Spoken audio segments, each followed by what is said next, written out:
చికెట్లకు ఫిర్ముగాలు పాత ఇన్ఫా సామాన్కు పాటల పుస్తకాలు. 2 బుగ్గలు బేడ. నీకు బుగ్గల ఊదో నీకే దమ్మే లేదు, నీకు బుగ్గలు ఏం చేసుకుంటావు? ఇంట్లో మా మనవడికి అది బస్తు బలం ఉన్నది, వాడు ఉత్తాడు. ఉత్తరా?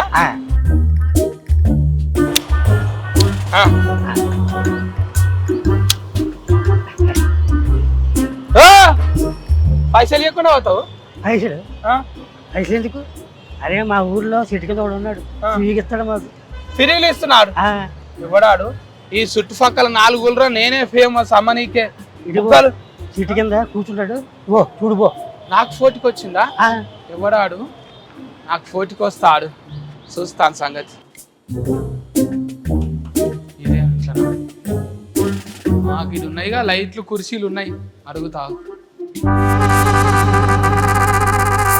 బుగ్గలు అమ్ముతున్నావు అంటే ఏం సంగతి? నువ్వు బుగ్గల నేను ఎందుకు అమ్ముతా బుగ్గలు? పైసలు తీసుకోకుండా ఫ్రీలు ఇస్తున్నావు అంటే అమ్మితే నేను అమ్మాలి ఊళ్ళరా.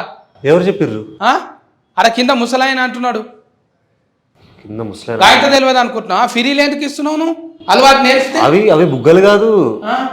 ఒక్కసారి మీ చుట్టూ చూడండి. ఇక్కడ దవాఖాన బొమ్మ ఉన్నది, సైకిల్ పట్టుకొని అందులో వేసుకొని అమ్ముతున్నావా? మీరు అమ్మాయి దగ్గర నేను ఎక్కడ అమ్ముతా కానీ ఇవన్నీ సినిమాలు.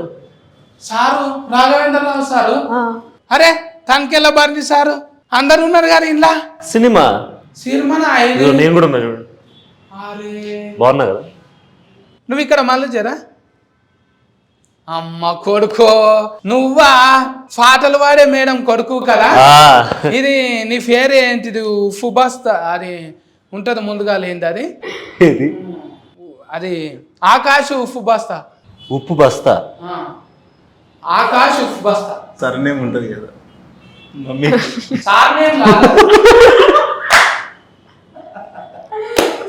నాకు ఇంతసేపు పట్టింది. అవును ఉప్పు బస్తా. ఏం పేరు చెప్పు, నువ్వు చెప్పు. ఆకాశ్ ఉప్పు బస్తా. మంచిగా చెప్పు, మళ్ళా అమ్మ చూసింది అనుకో ఫెయిల్ అవుతుంది ఆయన. ఉపద్రష్ట. అది నాకు ఒత్తులు కాగునింతాలు రావు కానీ బస్తా చేశారు దాన్ని. చూసినావా? అయితే ముద్దుగిడ కూర్చురు. నేను ఆయనతో డౌటింగ్ కొట్టింది. నాకు నేను బుగ్గల అమ్ముడు సిక్కేంటికి లేక ఇంట్లోనే అనుకున్న సినిమాలనా. అయితే హీరోయిన్ కదా ఏమే? అవును చూసిన అందులో పోస్టరింగ్ లో మంచిగా కొట్టినావు. నీ పేరు బాగానా? ఇంకేందో కొనక్కున్నదా నీకు కూడా ఉప్పు బస్తా లేక? ఏమన్నది?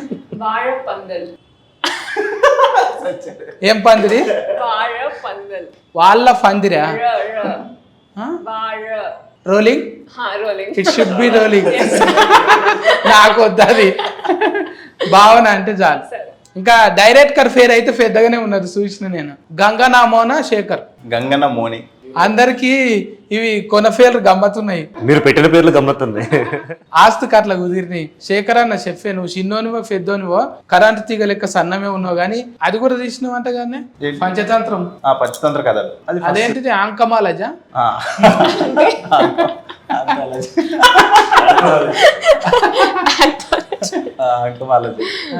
అది 5 కథలది. అందులోకెళ్ళి ఆంకమాలజీకి బుగ్గలాలజీకి ఎందుకు వచ్చినావు మరి? సినిమా చూస్తే తెలుస్తుంది ఏంది బుగ్గల కథ ఏందని. అంటే సినిమా చూసినాకనే క్లైమాక్స్ లో చూసుకోమంటావు? క్లైమాక్స్ దాకా అవసరం లేదు, ఇంట్రొడక్షన్.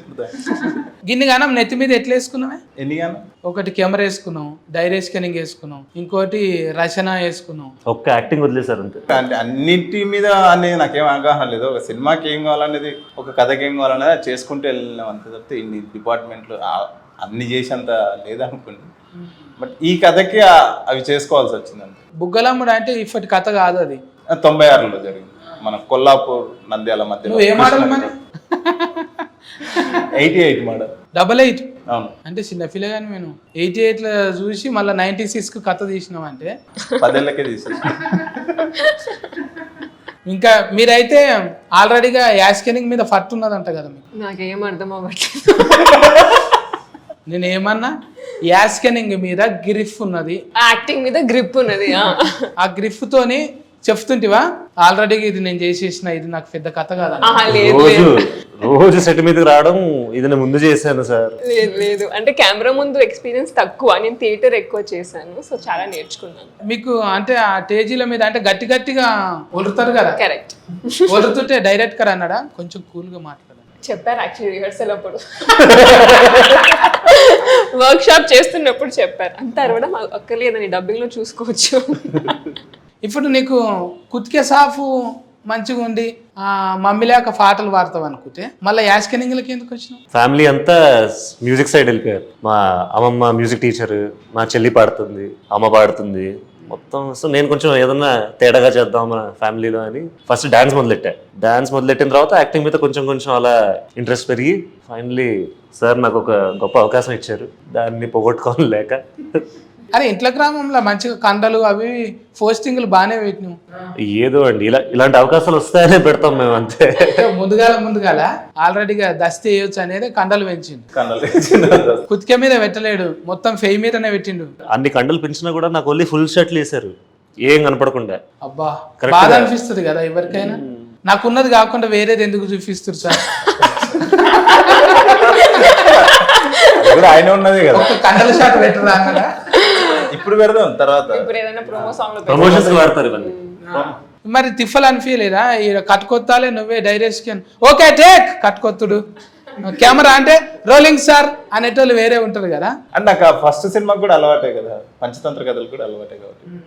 నువ్వే పోయి క్లాప్ కొట్టుకొని వచ్చి కెమెరా యాస్కెన్. లేదు నాకు టీం చాలా బాగుంటుంది, నాకన్నా ఫాస్ట్గా ఉంటుంది నా టీం. కాబట్టి టీం బాగున్నప్పుడు మనకు అది పెద్ద పనులు అనిపించవు, మంచి టీం దొరికినప్పుడు చాలా ఈజీగా అవుతాయి పనులు.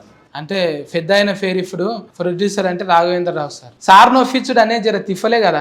ఇప్పుడు నువ్వేమో జర ఇన్ని ఫండ్లు పెడతావు సార్, అంగూర ఫండ్లు ఉంటాయి, షేప్ ఫండ్లు ఉంటాయి, ఇట్లా అంటే ఏమన్నా అట్రాక్షన్ అవుతుండేనేమో. నువ్వేమో తీసుకుపోయి యూఫిర్ బుగ్గలు ఉంటాయి అంటే సారు పళ్ళు పూలు సినిమా కాదు, ఆయన ఎమోషన్ డ్రామా, ఆయన సినిమా చూసే విధానమే వేరు అది. సో ఆయన కథ మాత్రమే చూస్తాడు, అవన్నీ చూడటం. ఇప్పుడు ఒకసారి కథను నమ్మినంటే డైరెక్టర్కి వదిలేస్తాడు, తనే వదిలేస్తాడు. అంటే నీకు ఇన్నున్నాయి కదా, నువ్వు ఫల్టీ టాలెంటెడ్ కదా. పల్టీ ఇప్పుడు హీరోయిన్కి ఆల్రెడీగా ఇంకేమన్నా డాన్సులు కూడా వచ్చు కదా? వచ్చాను, అన్ని వచ్చు. ఆమె పల్టీ టాలెంటెడ్. అవును, ఇంతసేపు నుంచి నేను వచ్చిన మరి ఇంత నీళ్ళు తాగుతావా? ముంగట గవ్యాగో ఆ చాక్లెట్లు పెట్టిండ్రు, ఇగో ఈ చాక్లెట్స్ తీసుకోండి.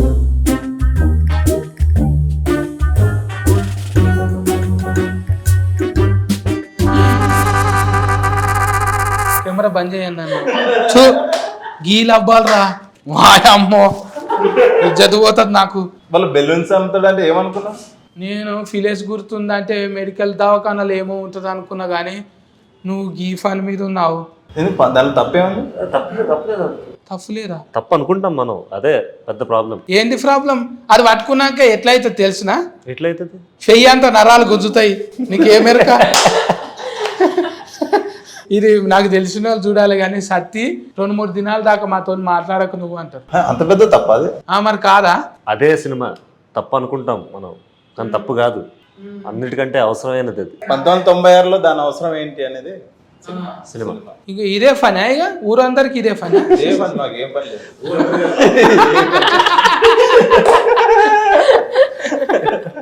నువ్వు ఏం బుగ్గలు నువ్వు అమ్మేది? నేను ఊపిరి బుగ్గలు. నీదేమో ఆడుకునేది, ఇది వాడుకునేది. అమ్మా అంటే ఇవి ఒక్కోసారి లొల్లి అవుతుండే పోరగాళ్ళు వీటల్లా బోరింగ్ కాడ నీళ్లు నింపుకొని మస్తు తన్నులు తింటుంటే చెప్పకూడదు, కానీ బోరింగ్ కాడ నీళ్లు. అయ్యో చాలా మంది చేశారు అది. దీని పుణ్యాన మీరు ఎన్నిసార్లు దెబ్బలు తిన్నారు? ఇప్పుడు చెప్పుడు అవసరం అంటావా? కెమెరాలు పెట్టి ఇంత మాట్లాడుకున్న తర్వాత కెమెరా. అందుకే చిన్నప్పుడు అన్న, ఇప్పుడు పెట్టింది నేను అడగట్లేదు. ఇట్లా కెమెరాలు పెట్టి ఇట్లా కాదన్నా, అంటే ఇజ్జత్ అనిపిస్తుంది. అరే అది మంచి టాపికే అన్న, దాన్ని ఎందుకు మనం అంత భూతంలాగా చూడొద్దు? తింటున్నామంట మెడల్ వేసుకొని తిరుగుతాం, కనీసం జోబులలో పెట్టుకొని తిరగమని చెప్తున్నా. వాడుతున్నామంట వాట్సాప్ స్టేటస్ పెట్టమని. అయిపోయింది. ఒకప్పుడు బిత్తిరి సత్తి, ఇప్పుడు బికినీల సత్తి. ఎథిస్కు అది ఇది అనేటోళ్ళు కొంచెం ఉంటారు, కానీ అసొంటోళ్ళను మరి విమర్శలు కూడా వస్తాయి కదా కొన్ని. అన్న వస్తాయి, నేను అదే అంటున్నా. సినిమా చూసిన తర్వాత దానిలో ఏం తప్పేం లేదు. ఇప్పుడు అంత పెద్ద అయినా ఇలాంటి సినిమా ఒప్పుకున్నాడంటే అర్థం చేసుకుని ఇంకా చాలా గొప్ప విషయం మాకు కూడా. ఇంత నమ్మి ఎందుకంటే ఎప్పుడు సినిమా అంటే ఏదో ఒక టైంలో మాత్రమే మనం ఏదైనా ఒక కమర్షియల్ ఆస్పెక్ట్ లో ఒక సోషల్ గా మనం ఏదైనా జనాలకు ఏదైనా చెప్పాల్సిన టైం వస్తుంది. కొన్ని కథలకే ఉంటుంది, అన్ని కథలు చెప్పడానికి ఉండవు. సో అలాంటి కమర్షియల్ కథతో మాకు చెప్పే అవకాశం వచ్చిన స్క్రిప్ట్ అనమాట.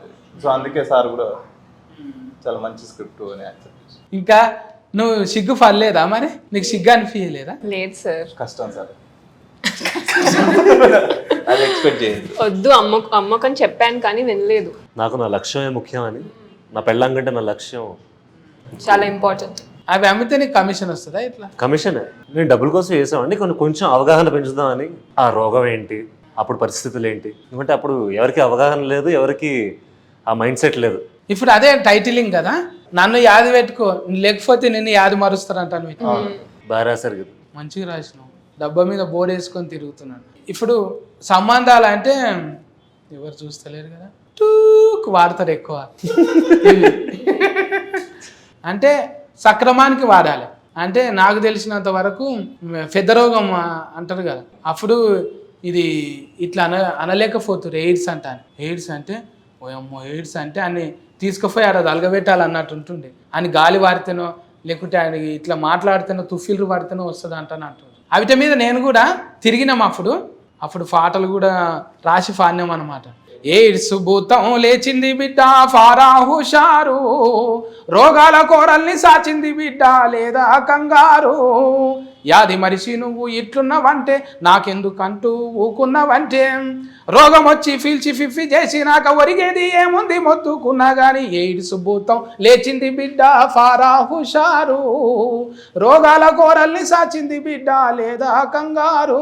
మళ్ళీ అందులోనే మందు లేని రోగం ఒకటి దాఫురించరన్న, ఆ మహమ్మారి పేరు ఎయిడ్స్ రోగం అంటారన్న, ఒక్ర బుద్ధి వ్యభిచారం వలలో నా జిక్కుకుంటే, ఒడ్డుకున్న చేపగతి గడ్డు కాలం వచ్చురన్న అంటాను. ఇట్లా పాటలు ముద్దుగా. సూపర్. సేమ్ ఇది సినిమాలో ఈ టాలెంట్ కూడా ఉందా? పల్టీ టాలెంటెడ్ మేము అసలు మొత్తం ఫల్టీ అంతా ఇక్కడే ఉంది. ఫల్టీలు వేసే ఏళ్ళు ఒకరు పోయినాయి అన్న. నాకు అక్కడ దిక్కు చూడబుద్ధి అవుతలేదు, అవి తీసేయరా. ఈ ఫీలింగ్ తీసేయాలనే మా సినిమా వస్తుంది. ఈ ఇంటర్వ్యూ అయిపోయేలోపు మీరు జోబులు వేసుకొని పోయేలా మన ఇంటర్వ్యూ కూడా మా ఫటీలు వస్తుందా? ఇది సమరం గారి ప్రోగ్రామ్ కాదన్నా, డైలీ వస్తుంది. రాత్రిపూట అందరూ అనుకున్నాక వస్తుంది ఆ ప్రోగ్రామ్ ఇది. నాకు ఏదో కొంచెం డౌటింగ్ కొడుతున్నావు, నువ్వు అమ్మకు చెప్పినవా లేకపోతే నీ అంతలు నువ్వే ఇట్లా చేస్తున్నావా సినిమాలు? అయ్యో, అమ్మకు తెలియకుండా నేను ఏం చేయను, అన్ని అమ్మకు చెప్పే చేస్తాను. నేను అడిగొస్తే ఎందుకైనా మంచిది. అంటే నువ్వు డైరెక్టర్ అంటే రాఘవేంద్రరావు సార్ని అడుగుతా, మళ్ళా సునీత మేడంను కూడా అడుగుతా. ఏమని అడుగుతా అంటే ఇసొంటి నౌకరీ ఉన్న దాంట్లో ఫస్ట్ ఎందుకు పెట్టినామంట అని అడుగుతా. మీరు ఈయన ఉన్నాడు ఎక్కడ ఒక్కండి. ఎప్పుడైతే ఆకాష్ నాకు యాక్టింగ్ అంటే చాలా ఇష్టం అని చెప్పాడు, ఒక్క క్షణం నేను కూడా కంగారు పడ్డాను. మనం పాడితే గిడితే పాటలు పాడాలి కానీ ఇదేందిరా యాష్. లేదు,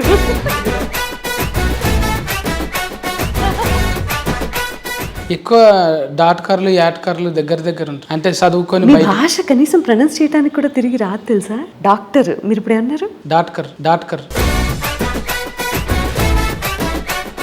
ఇదేంటిది? సత్తి డిక్షనరీ? డిక్షనరీ మన సపరేట్ డిక్షనరీ. నమస్కారం సార్.